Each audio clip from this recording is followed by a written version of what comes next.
नमस्कार, मैं डॉक्टर शिखा गुप्ता, प्राकृतिक चिकित्सा और योग विशेषज्ञ। आज वेलनेस केयर के पेज पे लाइव हूँ, जो डॉक्टर राजेश बत्रा जी संपादक हैं जिसके, और उन्होंने मुझे इनवाइट किया है।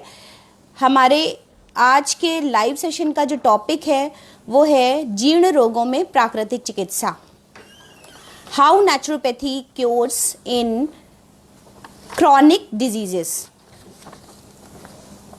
तो सबसे पहले हम ये समझ लें कि क्रॉनिक डिजीजेस होती क्या हैं, एक्यूट डिजीजेस क्या हैं, क्रॉनिक डिजीजेस क्या हैं। नेचुरोपैथी के अकॉर्डिंग हमने डिजीजेस को दो तरह से कैटेगराइज किया। एक्यूट डिजीजेस मतलब तीव्र रोग, और क्रॉनिक डिजीजेस मतलब जीर्ण रोग।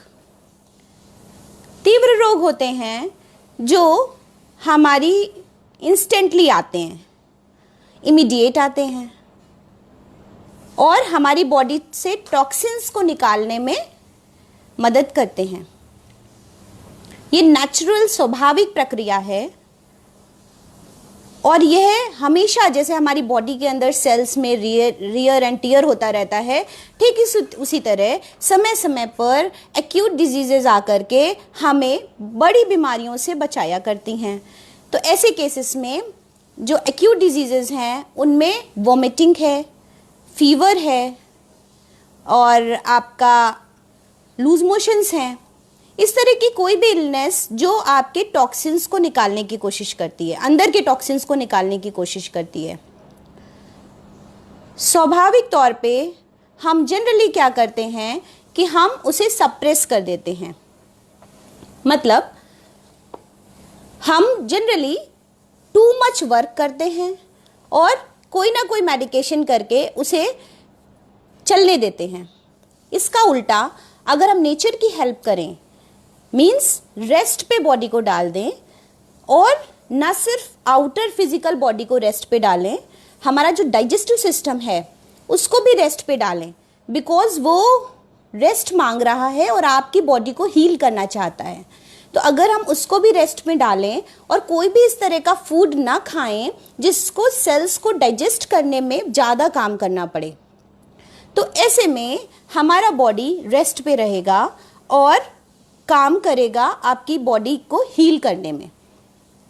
बॉडी का इम्यून सिस्टम और ये सारी चीज़ें आपकी बॉडी को हेल्प करेंगी कि आपकी एक्यूट डिजीजेस में आपकी जो प्रॉब्लम है बॉडी की उसको डिटॉक्स कर सकें, उसको हील कर सकें, और इस कारण आपका इम्यून सिस्टम भी अच्छा होता जाएगा। अब बात करते हैं क्रॉनिक डिजीजेस क्या हैं। जब हम एक्यूट डिजीजेस को मेडिसिन खा के सप्रेस कर देते हैं, या हमने बहुत सारा काम करना नहीं रोका किसी भी तरीके से, तो यह हमारे लिए बड़ी प्रॉब्लम का कारण बनती हैं। यह हमारे जीर्ण रोगों में कन्वर्ट हो जाती हैं, क्रॉनिक डिजीजेस जिन्हें कहते हैं। आइए एक नज़र डालते हैं कि क्रॉनिक डिजीजेस की जो लिस्ट है वो क्या है। एक बार आप समझ लें कि क्रॉनिक डिजीजेस कितनी हो सकती हैं। मतलब सिंपल सी बात है कि vomiting, loose motion, fever, slight headache, इन सब को छोड़कर जितनी भी बीमारियां होती हैं वो सभी आपका क्रॉनिक इलनेस में आती हैं, जैसे acne, anaemia, aneurysm, epilepsy, bedwetting, carcinoma, cholera, cirrhosis of liver, constipation, deformity of spinal cord, dyspepsia, eczema, lungs, epilepsy, fatty liver, degeneration, goitre, gallstone, ulcer, heart diseases, herpes, hookworm, hyperaemia of liver, impotence, impetigo, insomnia, leukaemia, masturbation, neuralgia, neuritis, obesity, oedema of lungs, paralysis of all kinds of paralysis, hernia, ulcer, sarcoma, scabies, sickness, tapeworm, ulcers, varicose veins, राइडोग्राम्स, और तो generally आप जितने जानते हैं ये सारी की सारी डिजीजेस आपकी क्रॉनिक इलनेस में आती हैं। अब बात आती है कि इनकी चिकित्सा प्राकृतिक चिकित्सा में कैसे किया जाए। पहली बात तो लोगों में अवेयरनेस बढ़नी चाहिए कि हमारा तकलीफ तीव्र रोग में आता है कि जीर्ण रोग में आता है। जनरली आम आदमी ये कंपेयर करने लगता है कि ये व्यक्ति तो ठीक हो गया पर हम नहीं ठीक हो रहे हैं। तो ऐसा इसलिए होता है क्योंकि वो एक्यूट डिजीजेस की कैटेगरी में आता था, पर आपकी जो डिजीज़ है वो सेम दिख रही है पर सेम है नहीं। एक उदाहरण के तौर पे एक व्यक्ति आता है सिर दर्द कहता है, दूसरा व्यक्ति आता है वो भी सिर दर्द कहता है, उसकी कैटेगरी है माइग्रेन, और जब दूसरे व्यक्ति से बात होती है तो उसको कहीं ना कहीं एसिडिटी, कॉन्स्टिपेशन, आपका आईसाइट वीक, सर्वाइकल, ये सब भी है। और एक व्यक्ति जो साधारण आया वो बोलता है कि मुझे कुछ दिनों से हेडेक होता है। तो एक व्यक्ति की चिकित्सा और दूसरे व्यक्ति की चिकित्सा लगभग सामान्य प्राकृतिक चिकित्सा दिख सकती है, पर एक का शरीर सक्षम है अपने अंदर की गंदगी को बाहर निकालने के लिए, टॉक्सिन्स को बाहर निकालने के लिए स्वाभाविक तौर पे उसको किसी भी सपोर्टिव थेरेपीज की ज़रूरत नहीं है। पर दूसरे केस में जहाँ पे बहुत सारी प्रॉब्लम्स और अराइज हो रही हैं, ये उसकी केस हिस्ट्री लेने पे पता चलेगा, तो रूट कॉज कहीं और है और उन सब को दबा करके सप्रेस करके वो क्रॉनिक इलनेस का पेशेंट है। तो ऐसे केसेस में बॉडी को बहुत सारा वर्क करना पड़ेगा, और ये लगभग वैसा ही है जैसे किसी कीचड़ में बहुत सारे गहरे एक कोई गिर जाए तो उसको अपने आप उठना मुश्किल होगा, लबादा पूरा भरा हुआ है तो उसको आप अपने आप वो नहीं उठ पा रहा है और ना उठ सकता है, तो आप उसको बहुत सारी मदद करके ही बाहर निकाल सकते हैं खींच के। तो जीर्ण रोगों से जो मरीज इल हो जाता है, बीमार हो जाता है, ग्रसित हो जाता है, उसको उससे बाहर निकालने के लिए बहुत सारा चीज़ों पे थेरेपी जो कि ड्रगलेस है, प्राकृतिक चिकित्सा है, उसको करके उसे बाहर निकालना पड़ता है। जिस केस में जो आज के दौर पे आप देख रहे हैं कि सबसे ज़्यादा पार्किंसंस बढ़ रहा है। क्यों? क्योंकि एंजाइटी और डिप्रेशन को सप्रेसिव किया गया है, रूट कॉज पे काम ही नहीं किया गया है और एक लंबे समय तक मेडिकेशन किया गया है। तो पार्किंसंस की चिकित्सा जैसे क्रॉनिक इलनेस में है या और सारी क्रॉनिक इलनेस बीमारियां हैं, उनमें रूट कॉज पे काम करना चाहिए। तो बीमारी और बहुत सारे आयामों पर काम करना चाहिए सबसे पहले। और एक बात और मैं बताना चाहूँगी कि जीर्ण रोगों की प्राकृतिक चिकित्सा में जितने भी लोग करा रहे हैं उनको बहुत पेशेंसली, धैर्य के साथ प्राकृतिक चिकित्सा में आना चाहिए, क्योंकि अभी भी जो भी लोग प्राकृतिक चिकित्सा का दरवाज़ा खटखटाते हैं वो कहीं ना कहीं सारे बड़े हॉस्पिटल्स में बहुत सारे टाइम तक इलाज करा चुके होते हैं, लेकिन उसके बावजूद वो अपने शरीर को नहीं समझ पाते हैं, अपनी बीमारी को नहीं समझ पा रहे हैं और कुछ हद तक समझना नहीं चाह रहे हैं। उनका इम्यून सिस्टम इतने सारे प्रेशर में, मेडिकेशन में, इकोनॉमिक हार्ट्स में, मतलब इकोनॉमिकली लॉस हो चुका होता है, उसमें बहुत ज़्यादा सप्रेसिव स्टेज में होता है।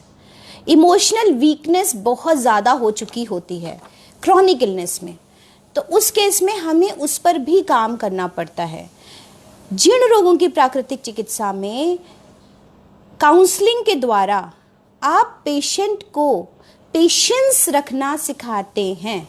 और हमारे इस व्याख्यान से और इस तरीके के बहुत सारे व्याख्यानों से जागरूकता आती है और लोग ये समझ पाते हैं कि प्राकृतिक चिकित्सा उनके लिए कितनी कारगर हो सकती है और वो प्राकृतिक चिकित्सा जीर्ण रोगों में क्यों करें।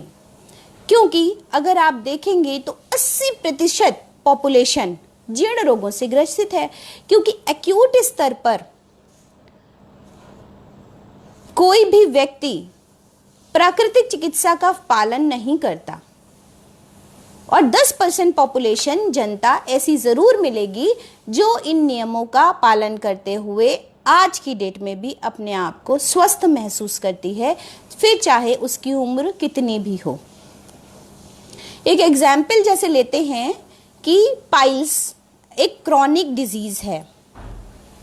इसका एक बेसिक कॉज क्या हो सकता है कि कॉन्स्टिपेशन है। दूसरा, टॉक्सिन्स जो हैं, एक्सक्रीशन जो हो रहा है, जो बाहर उत्सर्जी पदार्थ है हमारे शरीर से बाहर निकलने का।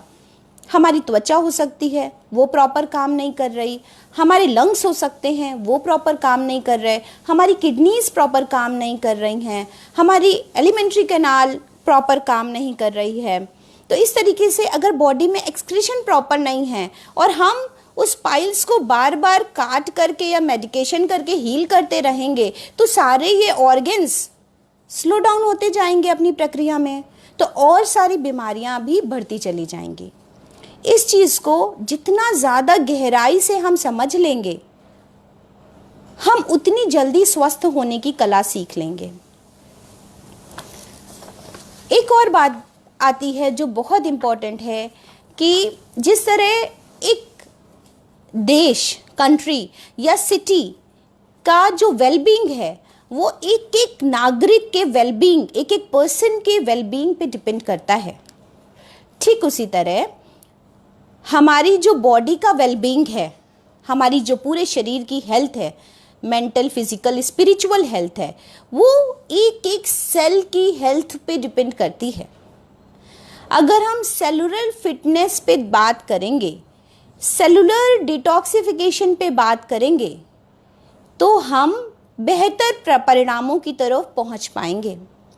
हमारे एक एक कोशिका तक अच्छी ऑक्सीजन पहुंच रही है और एक एक कोशिका प्रॉपर डिटॉक्स कर रही है कि नहीं, इसका बहुत ध्यान रखना पड़ेगा। कोशिका कैसे जज करेंगे? जो टिश्यूज़ हैं, जो ऑर्गन बना रहे हैं, वो प्रॉपर काम कर रहे हैं कि नहीं, तो एक एक सिस्टम पे हमें पहुंचना पड़ेगा। जो बहुत खास बात है, जिन जिन सिस्टम पे हमें काम करना चाहिए, चाहे वो सिम्टम बता रहा है व्यक्ति, चाहे नहीं बता रहा है, क्योंकि वो तो सप्रेसिव कंडीशन में पहुंच चुका है। तो अभी जहाँ पर वो स्टेज आ गई है तो कुछ चीज़ें तो इतने सप्रेसिव मोड में पहुंच चुकी हैं कि व्यक्ति को उसका आभास ही नहीं है। जो और क्रॉनिक डिजीजेस बढ़ चुकी हैं उनको दिख रही हैं वो, तो वो आपको वो ही बताएगा, चाहे आप जितना भी पूछ लें उससे। तो कुछ चीज़ें प्राकृतिक चिकित्सक को अपने सेंसेस से ऐड ऑन करनी चाहिए और उनकी चिकित्सा आते ही पेशेंट को शुरू कर देनी चाहिए। सबसे पहला, डाइजेस्टिव सिस्टम डिसऑर्डर। 99% केसेस में क्रॉनिक इलनेस वाला व्यक्ति अपने पेट से परेशान मिलेगा। उसका दूसरा वृहद रूप वो उसको पता होगा, पर उसको बेसिकली कहीं ना कहीं कब्ज और गैस की समस्या रही होगी, यह वह नहीं बता पाएगा। हो सकता है हाइपर एसिडिटी हो सकता है अल्सर हो गया हो सकता है वोकल कॉर्ड ब्लॉक हो रही हो, चोक हो रही हो, इतनी एसिडिटी हो सकता है माइग्रेन, बल्जिंग, डकारें आ रही हों, पर वो ये नहीं समझ पाएगा कि हाँ सच में हमारा डाइजेस्टिव सिस्टम प्रॉपर कर रहा है, क्योंकि वो रात में कोई ना कोई चूरन या कोई ना कोई हर्ब या कोई ना कोई ऐसी चीज़ खा रहा है जिससे उसको थोड़ी मात्रा में मोशन हो जाता है। और उसको आप पूछेंगे तो वो कहेगा नहीं नहीं, हमें तो रोज़ मोशन होता है, मेरा पेट एकदम ठीक है। तो अगर पेट ठीक है तो हाइपर एसिडिटी या अल्सरेटिव कोलाइटिस कैसे हो गया है?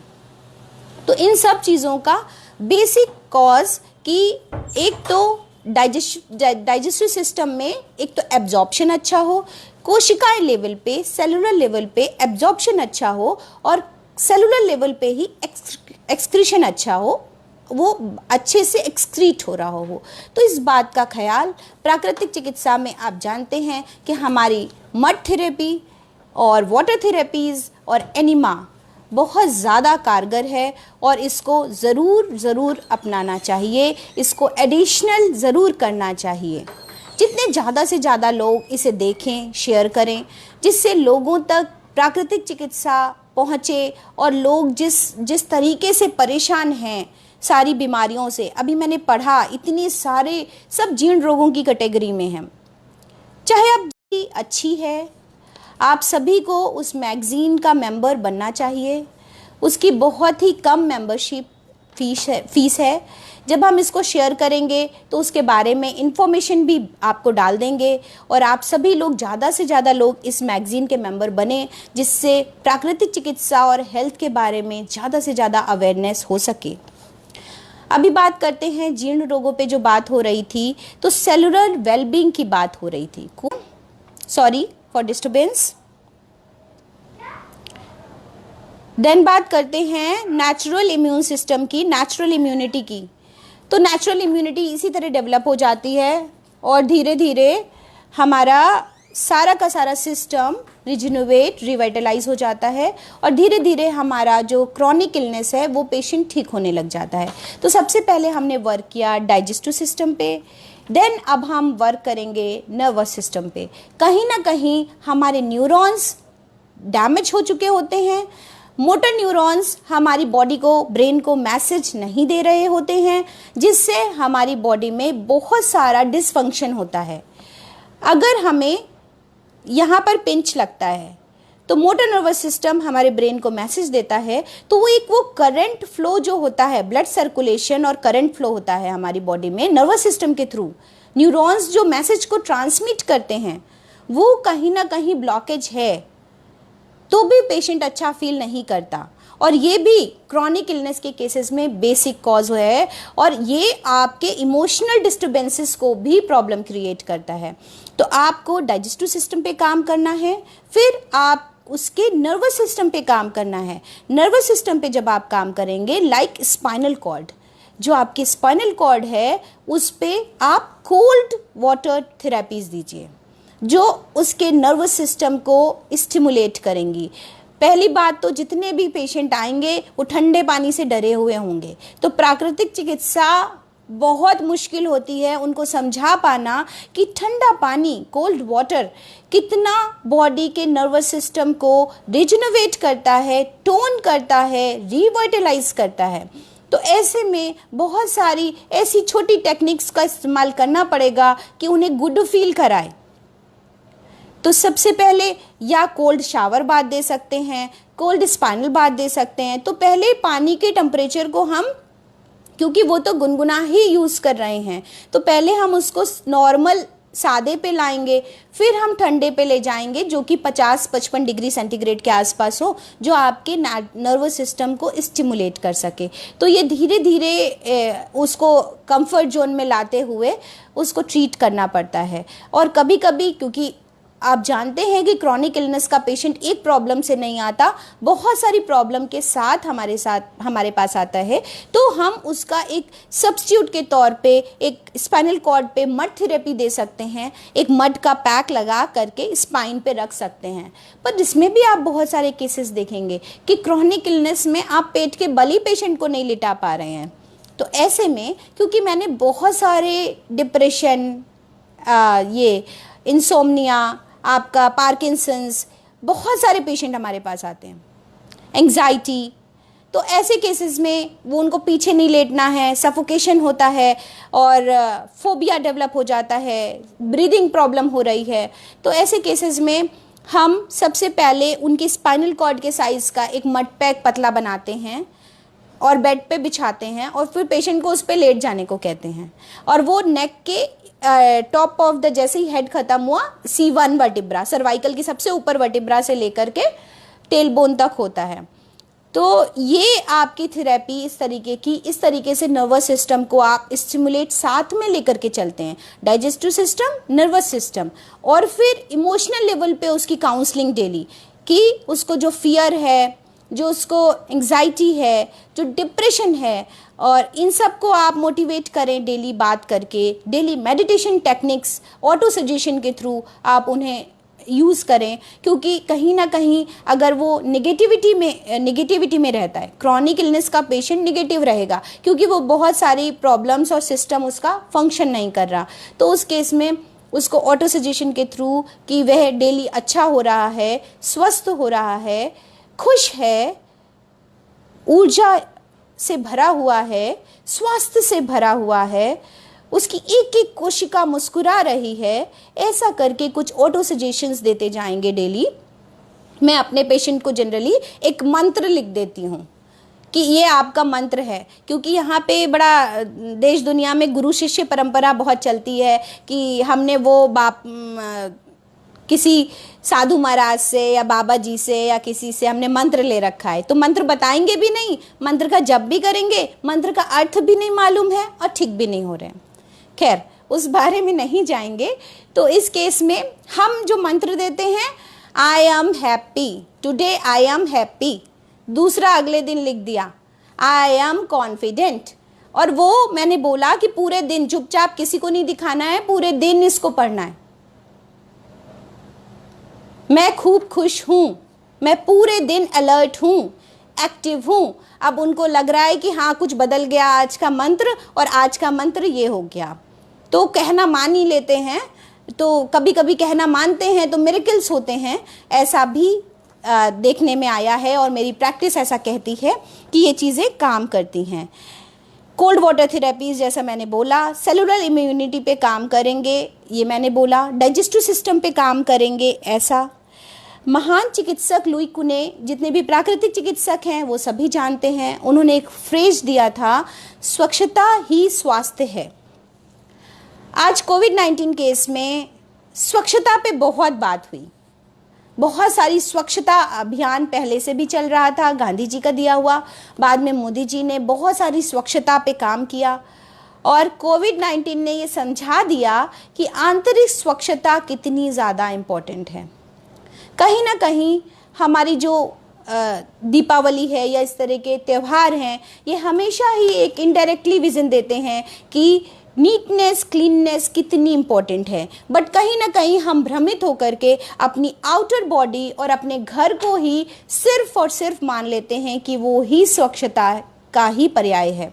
बट हमारी इंटरनल ऑर्गन्स में जितना कचरा जमा है, उनको बाहर निकालना भी हमारा पहला दायित्व है, और वो सबसे ज़्यादा जिस दिन वो साफ कर लेंगे तो ही हम स्वच्छ हो पाएंगे, स्वस्थ हो पाएंगे।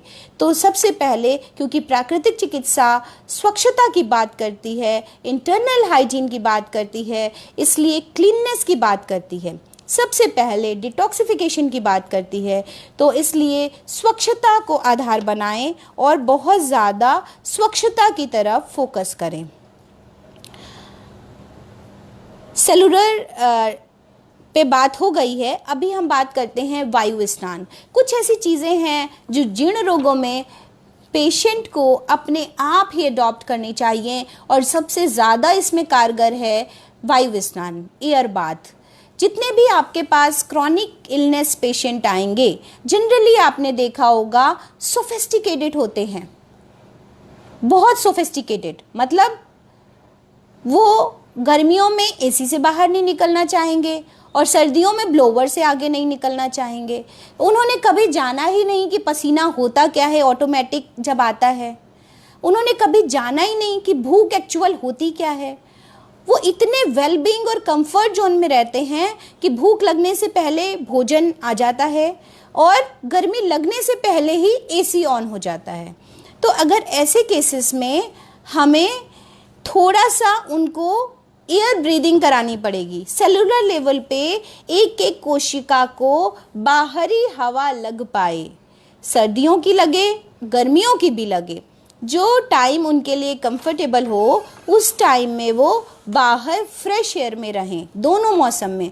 तो ये कंपलसरी होना चाहिए और ये उन्हें समझना चाहिए कि ये उनके लिए सेलुलर ब्रीदिंग कितनी इम्पॉर्टेंट है, सेलुलर नेचुरल ब्रीदिंग कितनी इम्पॉर्टेंट है। और जब ये वो ऐसा करेंगे तो वो अपने आप में काफ़ी चेंजेस महसूस करेंगे। दूसरा आता है सनबीम थेरेपी। सूरज की किरणों में आप सभी जानते हैं विटामिन डी से लेकर के सारा न्यूट्रिशन है और सारा का सारा किसी भी चीज़ को किल करने की क्षमता है, और हम इतना सारा बाहर भाग रहे हैं। तो कुछ देर सन बाथ 10 मिनट से लेकर के 40 मिनट्स तक, जैसा आपकी बॉडी अलाउ करे, जैसा आपका सिस्टम अलाउ करे, जैसे आपके रिक्वायरमेंट हो, आप अपने आप ही एकदम प्यूरिफाई हो जाएंगे। स्वच्छता का सबसे बड़ा परिमाण है। और भी अगर आपको ऐसा कोई भी कपड़ा, कब से हम सदियों से ऐसा करते चले आ रहे हैं कि हम अपनी चीज़ों को धूप में डालते हैं और हाइजीन हो जाती है, ले आते हैं। तो ऐसा ही जनरली हम अपने शरीर के साथ क्यों नहीं करते कि हम धूप लेते ही नहीं हैं। हाँ, धूप लेने का टाइमिंग्स हमेशा ही सुबह का होना चाहिए। सर्दियों में 8 से 9 का हो सकता है, गर्मियों में 6 से 7 या 7 से 8 का हो सकता है। तो इस तरीके से जो सूरज की पहली किरणें हैं, जो कूल हैं, कॉन्फिडेंट हैं, जो आपके शरीर में रेजेस भी डालें और आपको हर्ट भी ना करें, तो इस तरीके से आपको हमेशा ही फ्रेश एयर में रहना चाहिए। थोड़ी देर के लिए ज़रूर से रहना चाहिए आपकी इम्यून सिस्टम को डेवलप करने के लिए। देन बात करते हैं कि deep breathing. Deep breathing chronic illness के पेशेंट को आप देखेंगे बहुत करीब से, तो उसको ब्रीदिंग ही नहीं आती होगी, ब्रीदिंग टेक्निक्स नहीं आती उसको, वो डीप ब्रीदिंग नहीं लेता, तभी से वो क्रॉनिक इलनेस का पेशेंट है। तो उसको डीप ब्रीदिंग सिखानी होगी। डीप ब्रीदिंग मीन्स अगर वो इनहेल करना सीख लेगा तो एक्सेल नहीं कर पाएगा। तो एक्सेलेशन भी, फुल एक्सेलेशन कैसा होता है उसे नहीं पता होता। क्रॉनिक इलनेस का पेशेंट शॉलो ब्रीदिंग करता है हमेशा ही, तो उसके ब्रेन में भी ऑक्सीजन कम पहुंचती है, जिससे आपके न्यूरॉन्स भी अच्छी तरीके से हील नहीं हो पाते, और इनसफिशिएंट ऑक्सीजन के थ्रू आप हमेशा ही एंग्जाइटी और स्ट्रेस का कारण बनते हैं, और आपकी प्रॉब्लम हमेशा बढ़ती चली जाती है कम होने के बजाय। तो डीप ब्रीदिंग से हम ऑक्सीडेशन अच्छा होता है, जिससे हमारी जो डिजीजेज हैं, टॉक्सिन्स हैं, वो सब रिमूव होते हैं। जैसा कि हमने बताया कि पॉजिटिव एटीट्यूड बहुत ज़रूरी है ऐसे पेशेंट्स के लिए, तो हमेशा ही डीप ब्रीदिंग, प्राणायाम फ़ायदा करता है। लेकिन उससे भी ऊपर पेशेंट का ऑटो सजेशन, मतलब आशा, उसके अंदर होप को जागृत करना, ये प्राकृतिक चिकित्सक का काम है।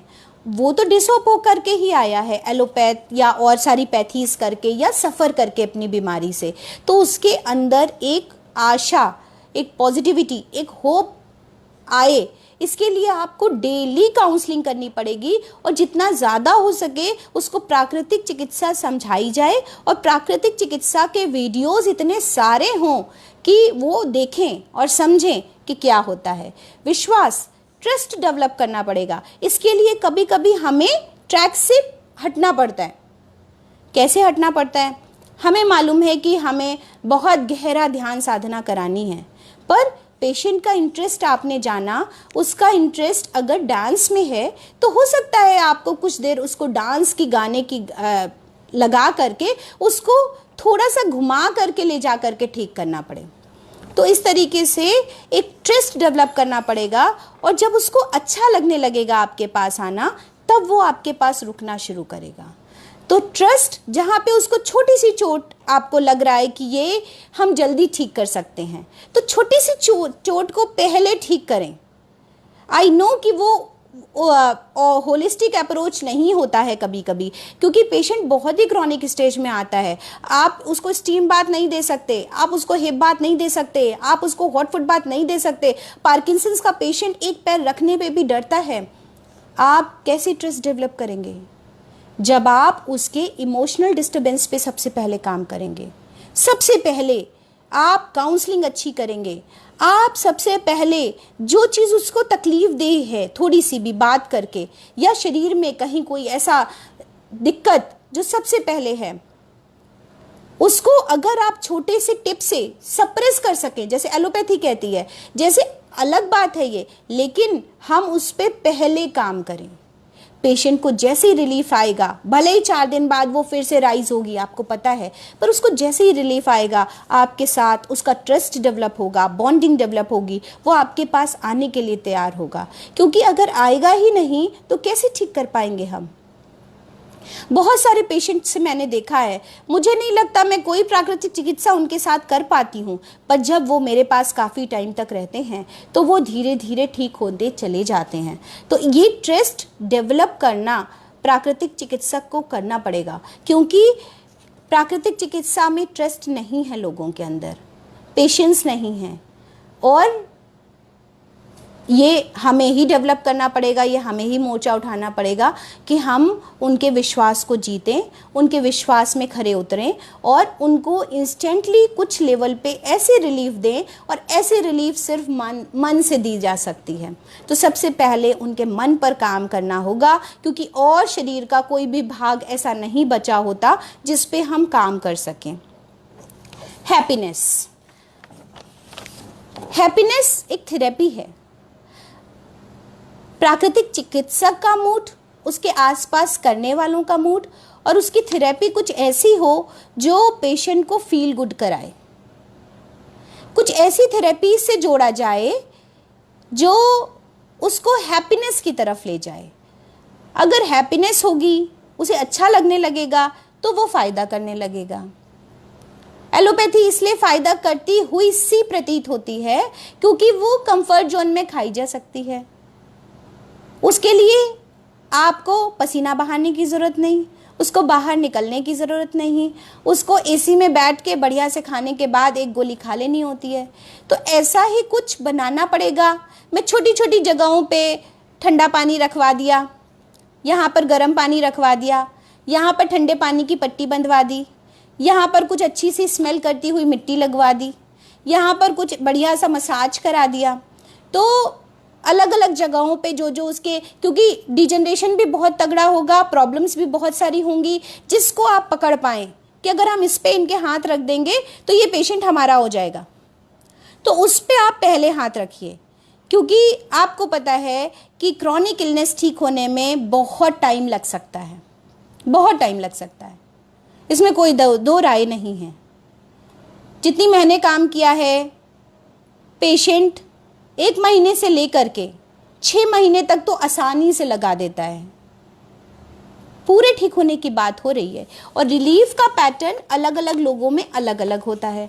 तो ऐसे में हैप्पीनेस पे काम कीजिए कि उसको आपका एम्बियंस, आपकी दी हुई टेक्निक्स और आपके द्वारा किया हुआ काम चोट ना पहुंचाए, ना शारीरिक तौर पे ना मानसिक तौर पे। क्योंकि सोफिस्टिकेटेड पेशेंट आपके पास आया है जो कभी भी गर्मी में नहीं बैठा, अगर आप उसको आते ही स्टीम बाथ में बिठाएंगे तो वो नहीं बर्दाश्त कर पाएगा। तो इसलिए उसको बढ़िया कंफर्ट जोन में ले देते हुए छोटे छोटे ऑर्गन्स को स्टीमिंग कराइए, क्योंकि स्टीम बाथ का अर्थ यही है ना कि हम टॉक्सिन्स को बाहर निकालें, सेलुलर लेवल पे एक्टिविटी कराएं। तो आप छोटे छोटे ऑर्गन्स जहाँ पे ब्लॉकेजेस है टिश्यू लेवल पे, ऑर्गन्स लेवल पे, वहाँ पर लोकल स्टीमिंग दिलाएं जो उसके लिए कंफर्टेबल हो, जो वो बर्दाश्त कर सके, और फिर आप उसको धीरे धीरे धीरे धीरे उस काम में, आपको 1 महीना 2 महीना लग सकता है, पर ये पेशेंस और ट्रस्ट का काम है जो कि आपको डेवलप करना होगा। तो अभी मैंने काफ़ी चीज़ों पे बात की है, और मुझे लगता है कि सारे पार्ट्स जो हैं, आयाम जीर्ण रोगों की प्राकृतिक चिकित्सा में मैंने कवर किए हैं। अगर आप लोगों को कोई क्वेश्चन पूछना है तो आप हमसे पूछ सकते हैं। अभी मैं थोड़ी देर लाइव हूँ, आप जो बताएं, अगर क्वेश्चंस पूछते जाएंगे तो पूछेंगे। हमारा टॉपिक आपको पता था, उसके बियॉन्ड भी अगर आप कुछ पूछना चाहते हैं तो मैं ज़रूर उत्तर दूंगी। Thank you Archana ji, thank you Naresh ji, thank you Rajneesh ji. अगर कोई भी कुछ भी पूछना चाहे, कोई मेरे से आयाम छूट गया हो, वो मुझे याद दिला दें, मैं उसको डिस्कस कर लूँ। क्योंकि मेरा जो 20 साल का अनुभव था क्रॉनिक इलनेस के पेशेंट्स को ठीक करने का,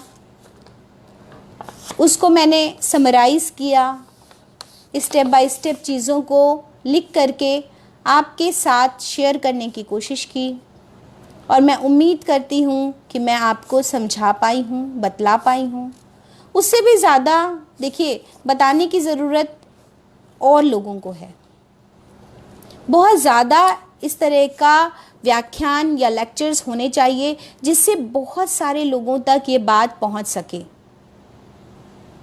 कि प्राकृतिक चिकित्सा क्या है, मूलभूत सिद्धांत क्या हैं, कैसे काम करती है, कितना पेशेंसली इसको देखना होगा, क्यों करना होगा इसको, हाउ टू हैंडल इन्फेक्शन। किस तरह का इन्फेक्शन तो बहुत सारे होते हैं ना साधना शाह जी। इन्फेक्शन किस तरह का इन्फेक्शन हो गया है? इन्फेक्शन एक बहुत बड़ा वर्ड है।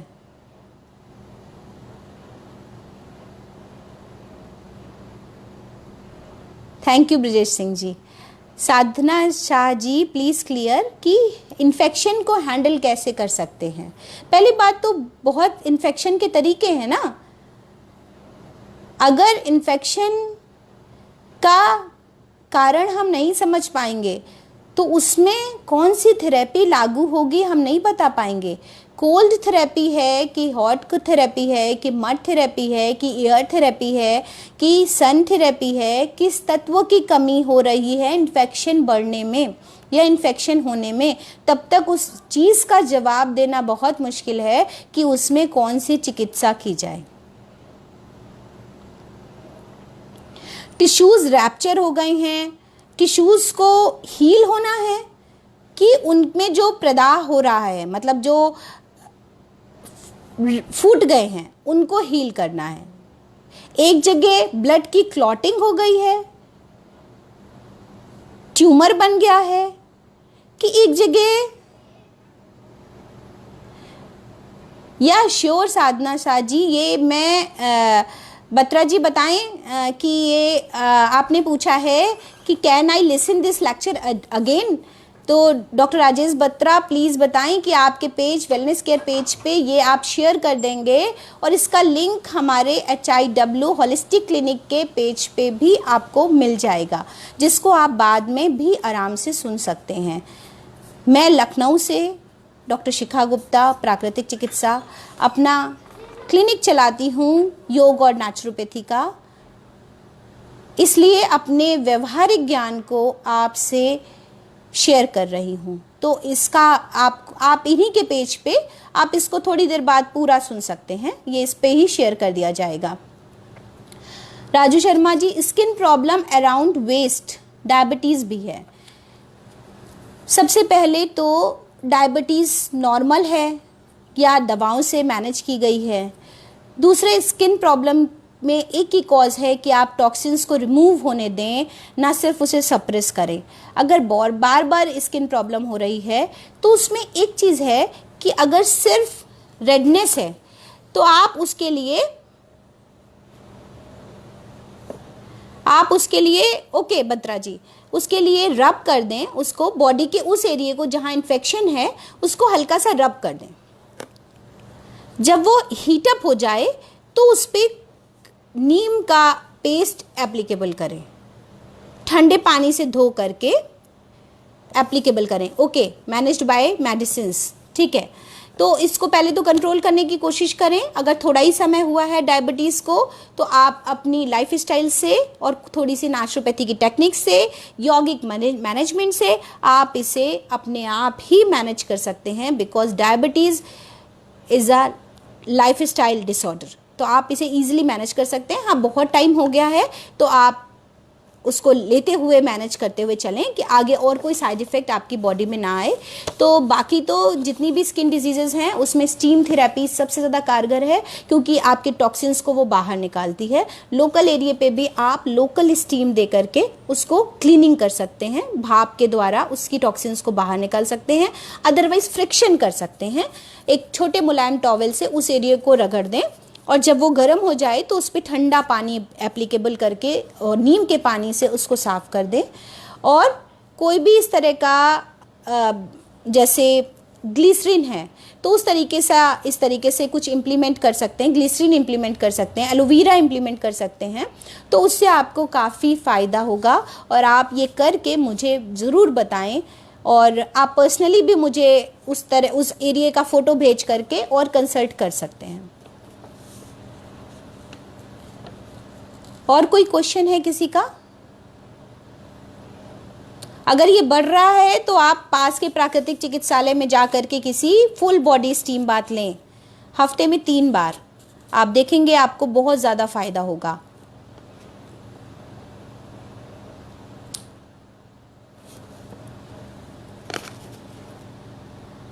डॉक्टर राजेश बत्रा, अगर आप हमें सुन रहे हैं तो थैंक यू। इसको फिनिश करते हैं और फिर जब कभी आप हमें बताएंगे हम फिर से आप सबकी सेवा में हाजिर हो जाएंगे।